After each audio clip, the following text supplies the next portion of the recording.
Al llegar a casa antes de lo previsto, encontré a mi padre amenazando y a mi hermana mayor buscando joyas y documentos en mi cuarto. Ante el terror y llanto de mi pequeña hija, no dudé en llamar de inmediato al 911. Mi nombre es Sofía y tengo 35 años. Soy cirujana de trauma, lo que significa que estoy entrenada para entrar en medio de sangre, pánico, huesos rotos, familias gritando, y aún así saber exactamente qué se debe hacer primero. Pero nada en un quirófano me preparó para el sonido que escuché cuando llegué a casa temprano esa tarde. Mi hija sollozaba dentro de mi propia casa, el tipo de llanto aterrorizado que hace que una madre deje de respirar antes de siquiera entender por qué. Empujé la puerta principal para abrirla más y me quedé paralizada el tiempo suficiente para ver la verdad. Mi padre estaba en mi sala de estar gritándole amenazas a una niña mientras mi hermana mayor revolvía mi habitación como una ladrona que ya creía merecer todo lo que tocaba. Los cajones estaban abiertos. El viejo joyero de mi madre había desaparecido de la cómoda. Papeles de mi archivador estaban esparcidos por el pasillo. Alguien había buscado la escritura, los documentos del apartamento y la carpeta azul que yo guardaba bajo llave por una razón. Por un segundo, la cirujana en mí intentó clasificar la escena. Niña primero, salida segundo, amenaza tercero, evidencia cuarto.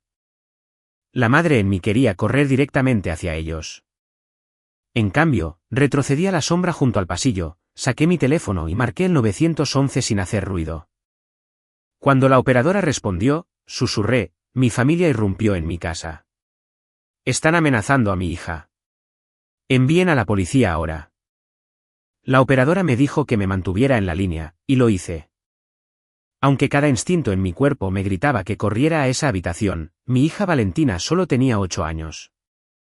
Era valiente de la manera en que los niños intentan ser valientes cuando los adultos los aterrorizan, silenciosa, rígida, tratando de no empeorar las cosas. Mi padre, Carlos, se cernía sobre ella con una mano apoyada en la pared, bloqueando el pasillo como si mi casa le perteneciera. Mi hermana mayor, Raquel, estaba en mi habitación vaciando los cajones de la cómoda en el suelo y murmurando maldiciones en voz baja. Escuché el raspado de madera de mi mesita de noche contra la pared, luego el agudo crujido de algo frágil rompiéndose. Dime dónde guarda tu madre la carpeta azul. Espetó Carlos. No te hagas la tonta. ¿La has visto? Valentina lloró más fuerte. No lo sé. Está mintiendo. Gritó Raquel desde mi habitación. Sofía siempre esconde cosas, joyas, contratos, papeles del banco. Se cree mejor que nosotros. Apreté la mano alrededor del teléfono. Todavía estaba medio oculta detrás de la esquina del pasillo, y la operadora podía oír lo suficiente como para entender que no estaba exagerando. En el quirófano, el pánico mata a la gente más rápido que las heridas. Me obligué a respirar lentamente. Revisé las manos de Carlos. No había armas. Verifiqué la distancia de Valentina con respecto a él. Demasiado cerca. Revisé el bolso de Raquel en mi cama, pesado, abierto. El collar de perlas de mi madre ya estaba dentro. Ese collar me lo habían dejado en el testamento de mi madre, junto con una pequeña participación en un edificio de apartamentos en el que ella había invertido discretamente años antes de morir. Carlos siempre lo había llamado propiedad familiar, aunque los papeles decían lo contrario. Raquel siempre lo había llamado injusto, aunque ella había recibido su propia herencia y la había malgastado en 3 años. Los había ayudado más veces de las que quería admitir. Pagué los impuestos de la propiedad de Carlos una vez cuando dijo que estaba a punto de perder su terreno. Le di dinero a Raquel para un abogado de divorcio cuando juró que me lo devolvería. Cubrí facturas médicas, reparaciones de automóviles, estancias en hoteles, préstamos de emergencia que nunca fueron emergencias una vez que el cheque se cobró. Incluso me perdí el recital escolar de Valentina una vez porque Carlos me llamó llorando, diciendo que el banco estaba a punto de quitarle todo, solo para enterarme después de que había usado parte del dinero en un viaje de caza. Cada vez me decía a mí misma que el amor significaba paciencia. Cada vez ellos aprendían que mi culpa tenía un valor en dólares. Pero nunca cedí mi casa. Nunca cedí mis participaciones en el apartamento. Nunca les di acceso al fideicomiso que había creado para Valentina. Y ahora entendía por qué habían esperado hasta que mi horario del hospital indicaba que estaría fuera hasta la noche. No vinieron a pedir. Vinieron a acorralar a mi hija, robar lo que pudieran y obligarme a entregar el resto. Carlos bajó la voz, pero eso lo empeoró. Escúchame, pequeña. Tu madre es una egoísta. Si amara a esta familia, nos ayudaría. Si no firma esos papeles, la gente lo va a perder todo. Valentina susurró, por favor, no grites. Ese fue el momento en que algo dentro de mí se quedó completamente quieto. No en calma, no en paz, quirúrgico, preciso. Había visto familias colapsar en salas de espera cuando el miedo las volvía crueles. Pero esto no era miedo. Esto era un plan. Raquel salió de mi habitación sosteniendo una pila de documentos. Encontré copias del acuerdo del apartamento, pero no el certificado de transferencia. Debe haberlo movido. Carlos maldijo. Entonces haremos que firme unos nuevos. Raquel se rió, amarga y sin aliento. ¿Crees que firmará después de esto? Lo hará si quiere que su hija deje de tener miedo. La voz de la operadora llegó silenciosamente a través de mi teléfono. Los oficiales están en camino. ¿Está usted a salvo? Susurré. Todavía no. Luego levanté el teléfono lo suficiente para seguir grabando y me acerqué a la entrada de la sala. Ahora podía ver toda la habitación, mi hija atrapada junto a la estantería, mi padre paseándose como un hombre ensayando una amenaza, mi hermana sosteniendo papeles que representaban años de mi trabajo. Por primera vez, no me pregunté cómo podían hacerme esto a mí. Me pregunté qué clase de madre sería si dejaba que le hicieran esto también a Valentina. Cuando entré en la sala, Valentina me vio primero. Su rostro cambió tan rápido que casi me rompe. Esperanza, vergüenza, miedo, alivio, todo brilló en sus ojos antes de que intentara ponerse de pie. Carlos se giró bruscamente. Sofía, ladró como si yo fuera la intrusa. Raquel apareció detrás de él con el collar de mi madre en una mano y mi carpeta de propiedades en la otra. Por un segundo, nadie se movió. Entonces dije, Valentina, ven conmigo. Carlos se movió como si quisiera bloquearla, y yo levanté mi teléfono. No te atrevas.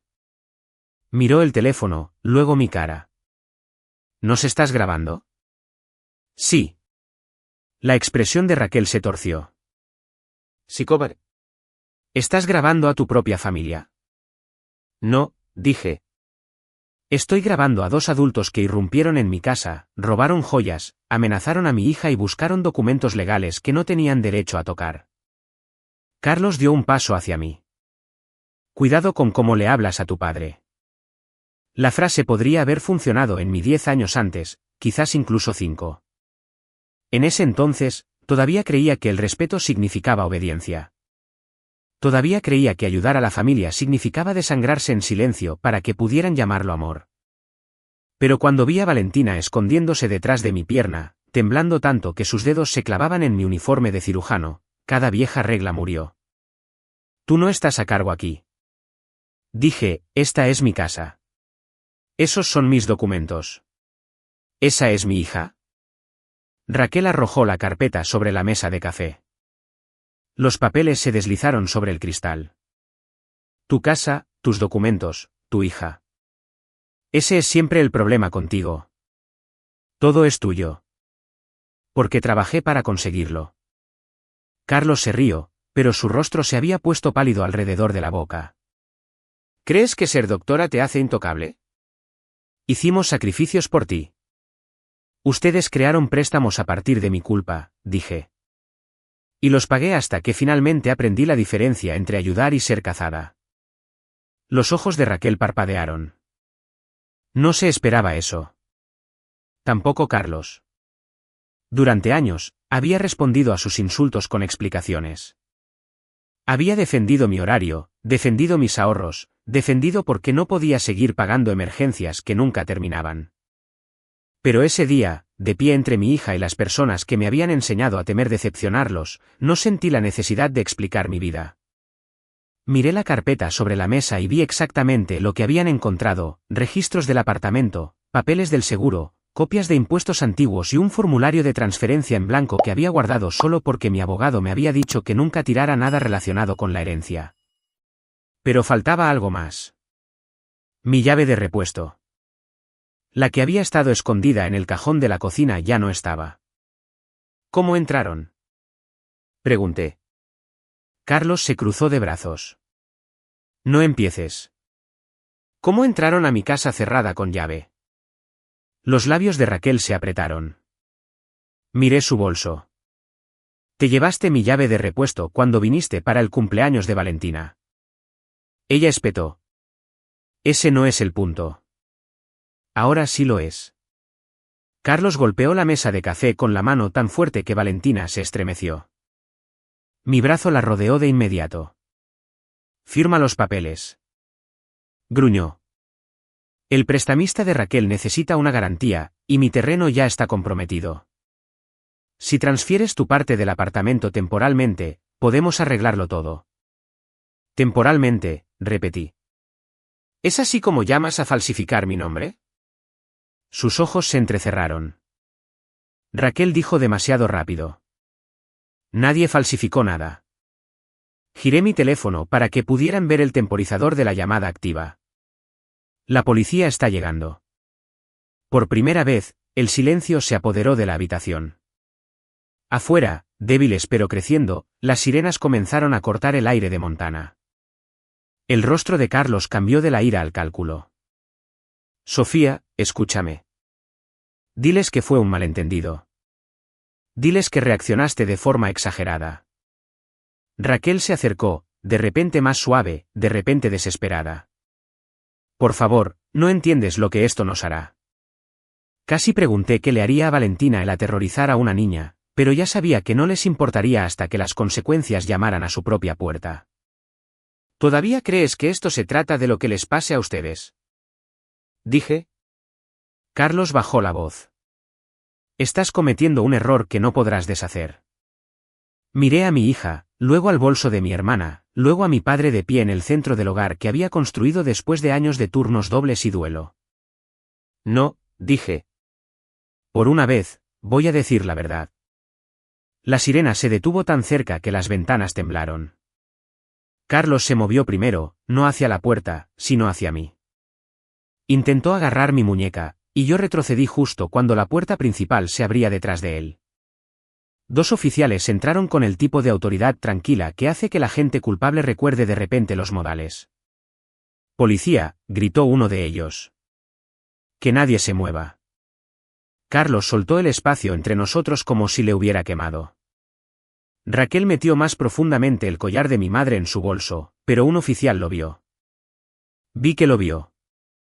Ese pequeño movimiento se convirtió en la primera grieta de su actuación. «Oficiales», dijo Carlos, levantando ambas manos en un gesto paternal herido. «Esto es un desacuerdo familiar. Mi hija está cansada del trabajo. Está sensible». Casi me río. ¿Sensible? Esa era siempre la palabra que hombres como él usaban cuando una mujer dejaba de obedecer. El oficial Ramírez me miró. «Señora, ¿es usted quien llamó?» «Sí, mi nombre es Sofía. Esta es mi casa». Mi padre y mi hermana entraron sin permiso, registraron mi habitación, robaron joyas, amenazaron a mi hija e intentaron presionarme para que firmara documentos de propiedad. Raquel explotó. «Eso es mentira». Valentina apretó su rostro contra mi costado. Mantuve una mano en su hombro y extendí mi teléfono con la otra. La llamada al 911 sigue conectada. También grabé los últimos minutos. Los ojos de Carlos se volvieron fríos. «Sofía, una palabra, una advertencia». El oficial Ramírez se interpuso entre nosotros. «Señor, no le hable a ella en este momento». El segundo oficial, Soto, le pidió a Raquel que pusiera su bolso en el suelo. Ella se negó. Él se lo pidió de nuevo. Sus manos temblaban mientras lo dejaba caer. Cuando lo abrió, la sala quedó en un silencio que nunca olvidaré.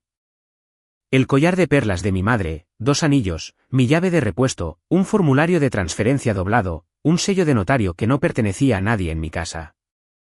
Varias páginas con mi nombre ya escrito en las líneas de firma. La mandíbula del oficial Soto se tensó. ¿De quién son estos documentos? Raquel miró a Carlos. Carlos miró al suelo. Esa fue toda la respuesta que cualquiera necesitaba. Los oficiales nos separaron. A Valentina y a mí nos llevaron hacia la cocina mientras Raquel comenzaba a llorar, pero no de culpa, sino de haber sido descubierta. Carlos intentó una máscara diferente.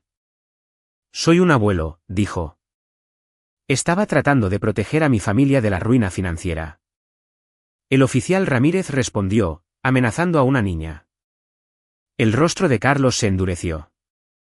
Usted no entiende nuestra situación. Entiendo lo que escuché en la llamada, dijo el oficial. Y entiendo lo que hay en ese bolso.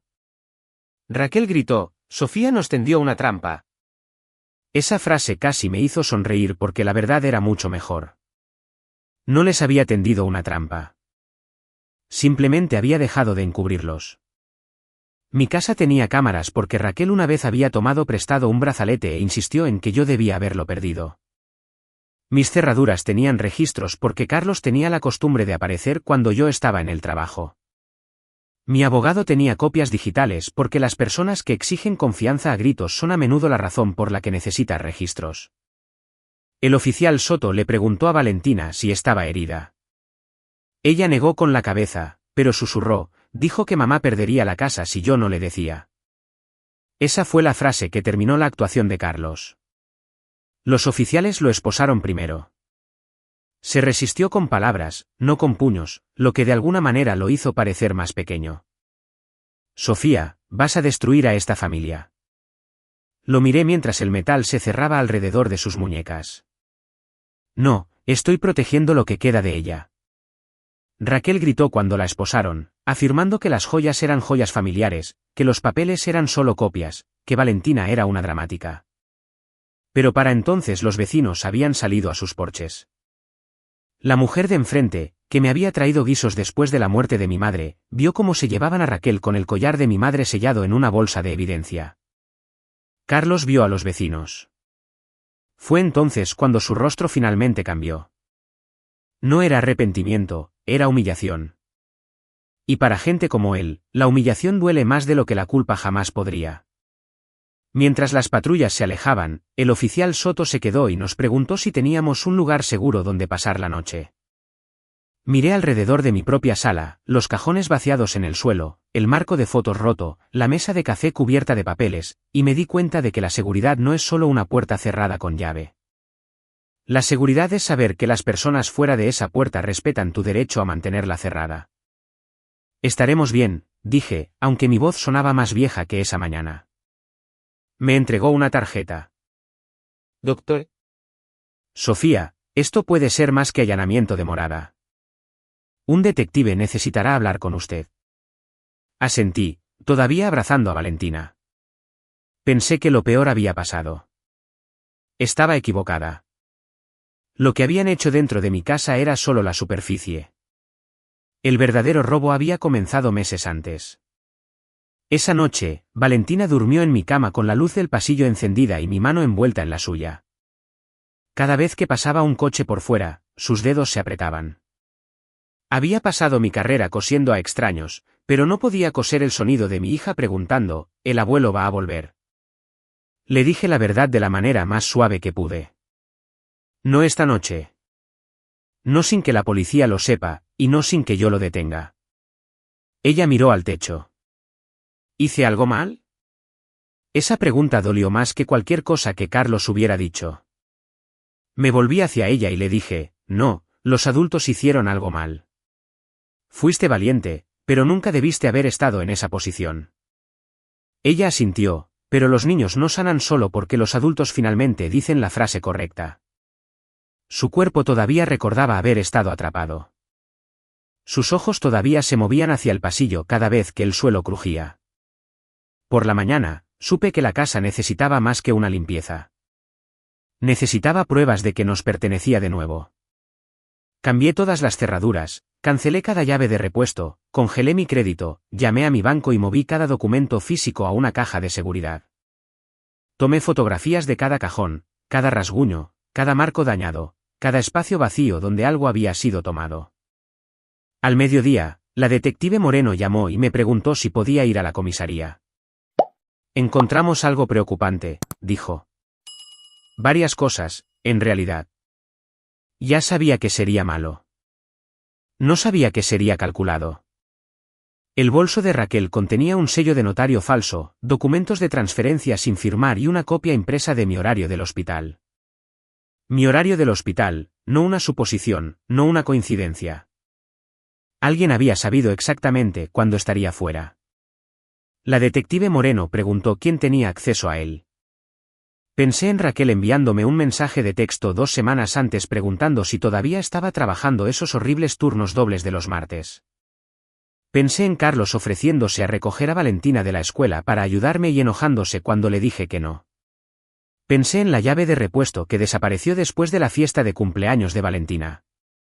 Todos los pequeños momentos que había descartado como molestos de repente se alinearon como instrumentos en una bandeja quirúrgica. Limpios, afilados, listos. Javier, mi abogado y amigo de mucho tiempo, vino esa noche y revisó el inventario de la policía en la mesa de mi cocina. No suavizó sus palabras. Sofía, esto no fue una discusión familiar desordenada. Esto parece un intento de fraude, robo, coacción, hurto y posible usurpación de identidad. Me senté muy quieta. Dijeron que Raquel necesitaba una garantía. Javier asintió. Ese puede ser el motivo, pero hay más. Tu participación en el apartamento vale mucho más ahora que cuando tu madre te la dejó. Sabía que el edificio se había revalorizado. No sabía cuánto. Javier deslizó una valoración impresa sobre la mesa. El número me dejó helada. 7 cifras. No era dinero en efectivo en mi bolsillo. No era algo que pudiera gastar mañana, pero sí suficiente capital como para volver peligrosa a gente desesperada. No estaban buscando joyas. Javier dijo que las joyas eran un extra. Estaban buscando control. Más tarde esa semana, Raquel comenzó su segundo ataque. No en mi casa esta vez. En línea, publicó un largo mensaje sobre ser traicionada por una hermana egoísta y ver cómo la codicia destruía a una familia. Escribió sobre deudas, sacrificios y cómo algunas personas olvidan quién las crió cuando empiezan a ganar dinero de doctora. Nunca mencionó a Valentina. Nunca mencionó el sello de notario falso. Nunca mencionó haber sido arrestada con el collar de mi madre en su bolso. Carlos llamó a parientes desde la cárcel y les dijo que yo había enviado a la policía tras él porque odiaba que me pidieran ayuda. Mi teléfono se llenó de mensajes. Algunos eran crueles, otros cautelosos, algunos preguntaban qué había pasado realmente. Por una vez, no me defendí con párrafos. Envié un solo mensaje al chat grupal de la familia. No discutiré un caso criminal activo. Para cualquiera que repita afirmaciones falsas, mi abogado responderá. Una niña fue amenazada en mi hogar. La policía recuperó evidencia. Eso es todo. Luego no adjunté nada.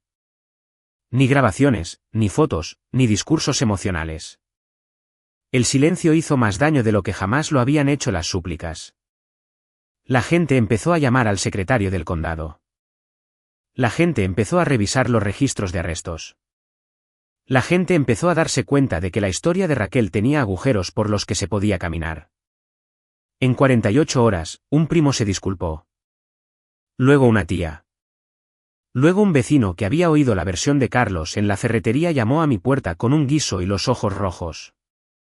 Raquel borró su publicación, pero las capturas de pantalla viven más que las mentiras. Javier guardó todo.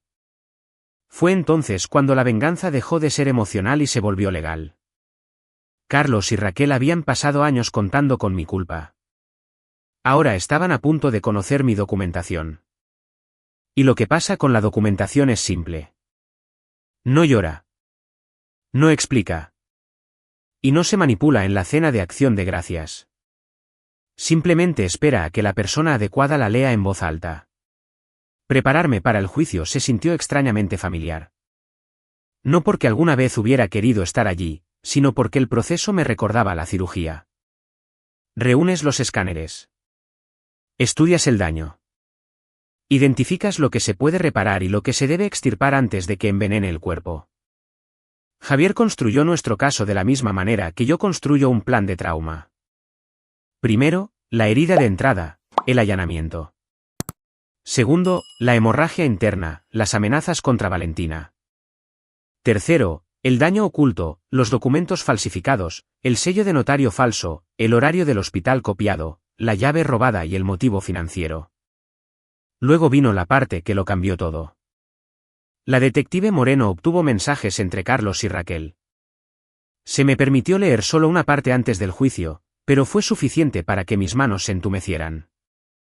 Raquel había escrito: si Sofía ve a papá molesto, simplemente dirá que no. Pero si Valentina tiene miedo, Sofía cederá. Carlos había respondido: no lastimes a la niña.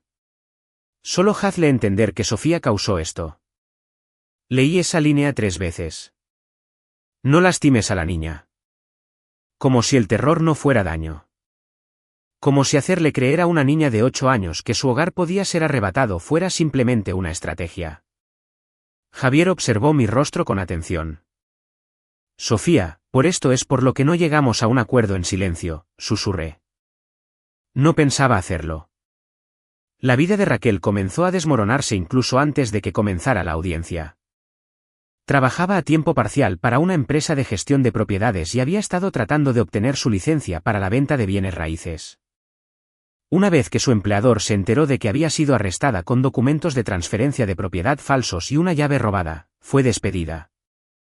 Los amigos de la iglesia de Carlos dejaron de repetir su versión cuando el periódico local publicó el resumen del arresto.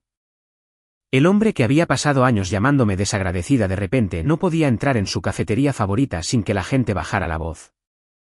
No celebré eso. Pero tampoco lo rescaté de ello. Esa fue la diferencia. La antigua Sofía habría llamado a alguien, explicado, suavizado la historia, protegido su orgullo porque sigue siendo tu padre. La nueva Sofía miró a Valentina durmiendo de nuevo con una luz de noche y entendió que proteger la reputación de un hombre adulto le había costado a mi hija su sensación de seguridad. Así que dejé que la verdad hiciera lo que la verdad hace cuando dejas de enterrarla. Antes de la audiencia preliminar, Raquel intentó contactarme una última vez a través de un número bloqueado. Respondí porque Javier estaba sentado a mi lado y grabando con permiso. No se disculpó. Lloró, pero cada lágrima tenía un anzuelo. Sofía, por favor. Si esto sigue adelante, lo perderé todo. Dije, deberías haber pensado en eso antes de registrar mi habitación. Estaba desesperada. Aterrorizaste a mi hija. Papá era el que gritaba. Y tú eras la que robaba. Silencio.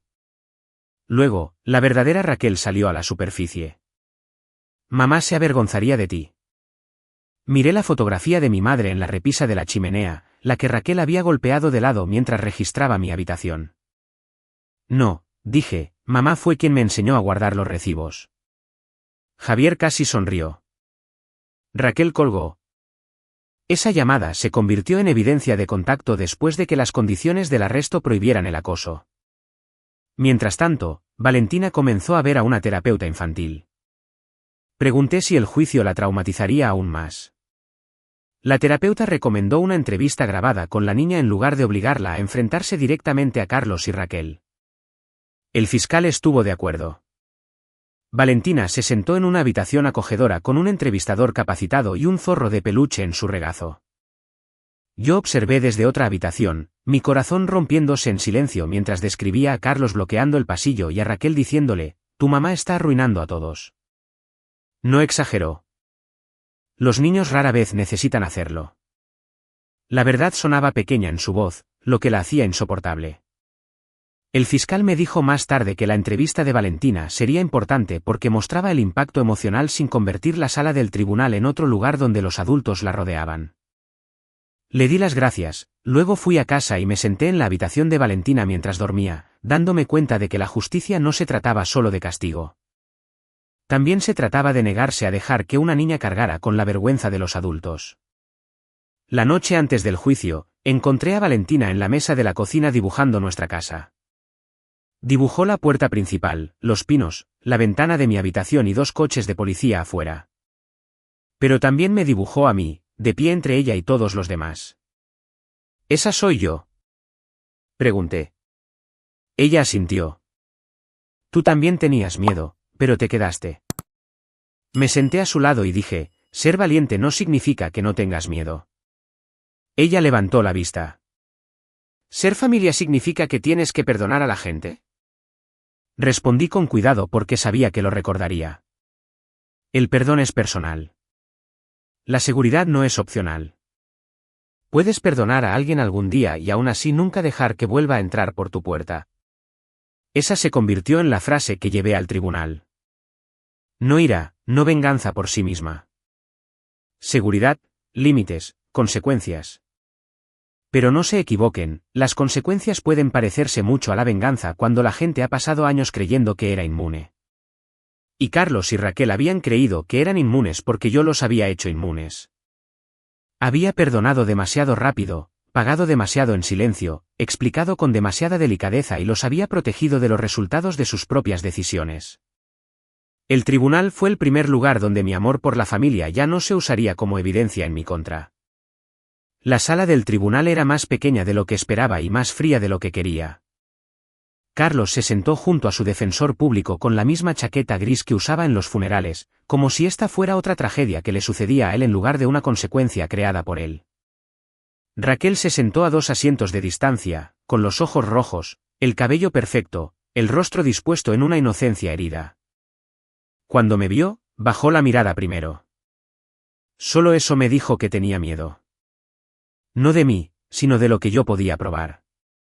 El fiscal comenzó con la llamada al 911. Mi susurro llenó la sala. Mi familia irrumpió en mi casa. Están amenazando a mi hija. Luego vino la voz de Carlos de fondo, aguda y fea, exigiendo la carpeta azul. Raquel miró fijamente la mesa. Carlos cerró los ojos. A continuación vino el vídeo de la cámara de mi pasillo, lo suficientemente claro como para mostrar a Raquel entrando a mi habitación con guantes, que más tarde afirmó que eran para limpiar. Luego las fotos, mis cajones vaciados, las joyas en el bolso de Raquel, el sello de notario falso, los formularios de transferencia, mi horario del hospital impreso con mi turno resaltado. Para cuando la detective Moreno leyó el mensaje de texto, si Valentina tiene miedo, Sofía cederá, la sala se había quedado completamente en silencio. No miré a Raquel, miré a la jueza. Quería que entendiera que esto no era un desacuerdo familiar. Se trataba de una niña utilizada como palanca. Cuando fue mi turno de testificar, mantuve la voz firme. Hablé como madre, pero también hablé como una cirujana dando un informe. Lo que vi, lo que escuché, lo que hice, por qué lo hice. El abogado de Carlos trató de sugerir que había entendido mal debido al agotamiento después de un largo turno. Me volví hacia él y le dije, he trabajado turnos de 20 horas y aún así he sabido la diferencia entre una visita familiar y un robo. Algunas personas en la sala se movieron. El abogado cambió de tema. Raquel lloró durante su declaración. Dijo que estaba abrumada, asustada por las deudas, manipulada por Carlos y que nunca tuvo la intención de lastimar a Valentina. Carlos culpó a la presión familiar, la desesperación financiera y la negativa de Sofía a comunicarse. Ninguno de los dos dijo que nos equivocamos al aterrorizar a una niña. Ninguno de los dos dijo que nos equivocamos al robar. Ninguno de los dos dijo que nos equivocamos al creer que la vida de Sofía nos pertenecía. Esa ausencia importó. La jueza se dio cuenta. El fiscal pidió restricciones serias, restitución y ninguna orden de contacto. Javier se sentó detrás de mí, con una mano apoyada en la carpeta que contenía años de advertencias ignoradas, transferencias bancarias que les había hecho, mensajes donde exigían dinero, capturas de pantalla de las mentiras de Raquel, registros de las cámaras, estimaciones de reparaciones. Recomendaciones de terapia y los documentos de la herencia de mi madre que probaban que no tenían ningún derecho sobre lo que intentaron tomar. Durante años, habían tratado los papeles como un arma que podían usar en mi contra. Ahora, los papeles se convirtieron en el muro que no podían escalar.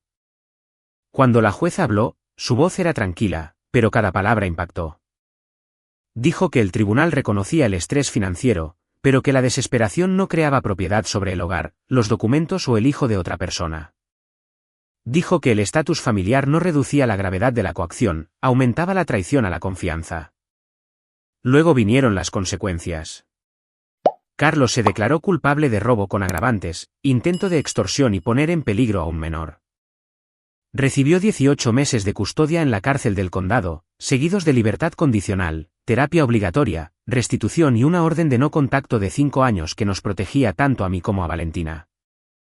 Raquel se declaró culpable de robo, hurto, intento de fraude y violación de las restricciones de contacto. Recibió una sentencia mixta, tiempo en la cárcel, arresto domiciliario, libertad condicional, restitución y una marca permanente en la verificación de antecedentes para la licencia que esperaba que iniciara su carrera en bienes raíces. Los formularios de transferencia falsos fueron anulados. Mi participación en el apartamento fue puesta bajo protección legal adicional. El tribunal ordenó la restitución por las reparaciones, los costos legales vinculados al asunto penal, los gastos de terapia para Valentina y el valor de tasación de la propiedad dañada y robada. En el caso civil que siguió, Javier obtuvo una sentencia que permitió embargos sobre el terreno de Carlos y los activos restantes de Raquel hasta que se completara el pago. Esa fue la parte que nunca vieron venir. Habían irrumpido en mi casa buscando documentos que les permitieran quitarme cosas, en cambio, los documentos que yo guardé les quitaron a ellos, sus excusas, su acceso, su imagen pública y una gran parte de su futuro financiero. Cuando Carlos escuchó la cantidad de la restitución, sus hombros cayeron como si alguien hubiera cortado los hilos que lo sostenían. Raquel se giró una vez, escaneando la sala como si buscara a alguien que la compadeciera. La mayoría de la gente desvió la mirada. Ese silencio fue su propio veredicto. Fue el sonido de la gente finalmente entendiendo que ser familia no hacía a alguien seguro y ser expuesto no te convertía en víctima. Después del juicio, una tía que me había enviado un mensaje cruel se acercó con lágrimas en los ojos. Sofía, no lo sabía, dijo. Quise decir, no preguntaste. En cambio, dije, ahora lo sabes. Valentina y yo salimos a la fría luz del sol. Me tomó de la mano, pero esta vez no se escondió detrás de mí. ¿Pueden volver a nuestra casa?, preguntó. No, dije. Ni legalmente, ni de forma segura, ni mientras yo respire. Ella pensó en eso. Todavía somos una familia. La miré en las escaleras del juzgado, al cielo que se extendía sobre Montana, y me di cuenta de que la respuesta era más simple de lo que el dolor me había hecho creer. Sí, dije. Tú, yo y la gente que nos quiere sin intentar poseernos. En los meses que siguieron, nuestra casa volvió a estar en silencio. Pero no el tipo de silencio de antes. No el silencio donde me tragaba la ira para mantener la paz. Este era un silencio más fuerte. Cerraduras cambiadas, cámaras actualizadas, papeles protegidos, citas de terapia mantenidas, límites reforzados. Reemplacé el marco roto en mi habitación. Pero no reemplacé la ilusión de que se podía confiar en Carlos y Raquel. Llevé a Valentina a la escuela, volví a la cirugía, preparé cenas sencillas y dejé que nuestras vidas volvieran a ser ordinarias. Lo ordinario se sintió como una victoria. Algunos parientes finalmente se disculparon, otros desaparecieron. Raquel envió una carta a través de su abogado, no para disculparse, sino para preguntar si consideraría reducir la restitución porque empezar de nuevo es difícil. Javier respondió con una sola frase, la doctora. Sofía se niega. Carlos nunca se disculpó. Dejé de esperar. Esa fue otra clase de libertad. No le enseñé a Valentina que la venganza significa crueldad. Le enseñé que las consecuencias son lo que sucede cuando la verdad finalmente tiene testigos. Carlos y Raquel lamentaron lo que hicieron, pero no porque yo gritara más fuerte. Lo lamentaron porque dejé de ser la persona que limpiaba sus desastres. Dejé de confundir la sangre con el permiso. Dejé de ofrecer la seguridad de mi hija como precio de la lealtad familiar.